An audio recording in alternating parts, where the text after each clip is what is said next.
So you're diving into the world of language learning with tech, and you're ready to go beyond the usual app hype. That's awesome. We've been taking a look at some blog posts by Chris Fry, who's been experimenting with some really interesting tools and techniques. He's been sharing his findings on his site, One Way to Teach English as a Foreign Language, all this past August. What I found really interesting is that Chris isn't just talking about the usual suspects like Duolingo. He's actually using AI tools. And get this, he's getting them to give feedback on spoken English, almost like having a conversation partner right there with you. It's incredible to see how these AI tools are evolving. We've gone from basic vocabulary and grammar drills to a place where AI can actually help us with fluency and natural-sounding communication. Tools like ChatGPT and Gemini are becoming more accessible every day, and Chris is doing some really creative things with them. Yeah, in one of his August posts, he talks about how he used ChatGPT to give feedback on a student's description of their apartment. Now, this wasn't just about correcting grammatical errors, though it could do that too. ChatGPT actually suggested ways to make the language sound more natural, more like how a native speaker would actually say it.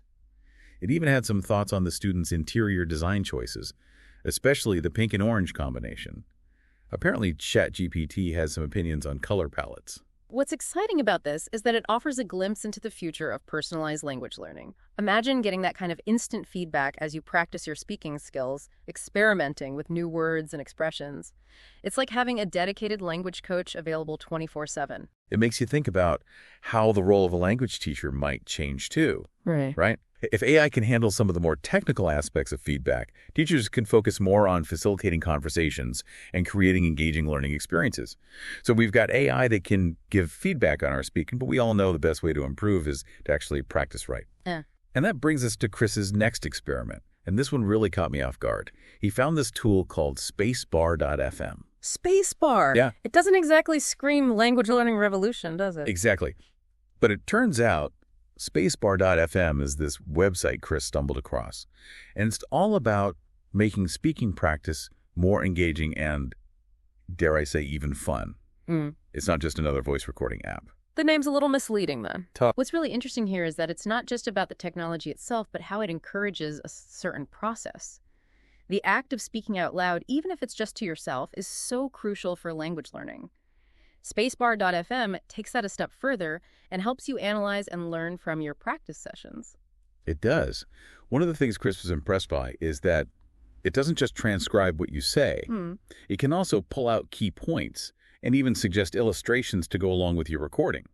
So you're essentially turning your rambling practice session into a shareable story complete with visuals. It's like that old adage, a picture is worth 1,000 words. But in this case, it's like the AI is helping you find those 1,000 words and then bringing them to life visually. It's a fascinating intersection of language and visual storytelling. And this is a huge plus for anyone who's ever felt self-conscious about listening to their own voice.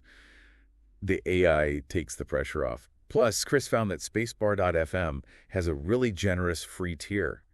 You get a whole 200 minutes of recording and transcription before you even have to think about a subscription. Wow, 200. That's pretty generous for a free tool. Right. It seems like they really want to make it accessible for everyone, which I love. So we've got AI feedback for speaking practice. Yeah. We've got this whole interesting way to look at recording yourself speaking with spacebar.fm. But Chris didn't stop there. Of course not. He was on a roll this month. And he's got even more tools that he was playing around with. What else did he find? So one that caught my eye was Padlet. You ever use Padlet? I have. It's kind of like a digital bulletin board, right? Yeah, exactly. Yeah. And it's interesting to see how he's using it in a language learning context. Yeah, how is he using it? He's using it to organize reading materials for his students. Oh, that's a great idea. So instead of just having like a huge list of articles or websites, he can kind of categorize them and make them visually appealing? Yeah, and interactive. Students can add their own resources too. Oh, that's cool. I could see that being really motivating for learners. Totally. And it really highlights how you don't have to be like a tech whiz to use these tools in a language learning setting. It's more about being open to experiment. Exactly. Chris is out there trying all these things so we don't have to. But it's up to us to take that inspiration and see how we can use it.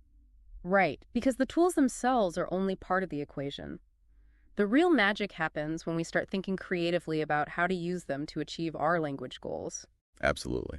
So to wrap things up, it seems like we've learned a lot from Chris Fry this month. We really have. He's got his finger on the pulse of language learning tech, that's for sure. He does, and it's exciting to see how he's using these tools to push the boundaries of what's possible in language learning. It's a good reminder that language learning isn't just about textbooks and grammar rules. It's about finding what works for you and being open to new experiences. Couldn't have said it better myself. So listeners, be sure to check out Chris Fry's blog, One Way to Teach English as a Foreign Language, for all the details on these tools and techniques. We'll have the link in the show notes. And be sure to let us know if you try any of them out. We'd love to hear about your experiences. Until next time, happy learning.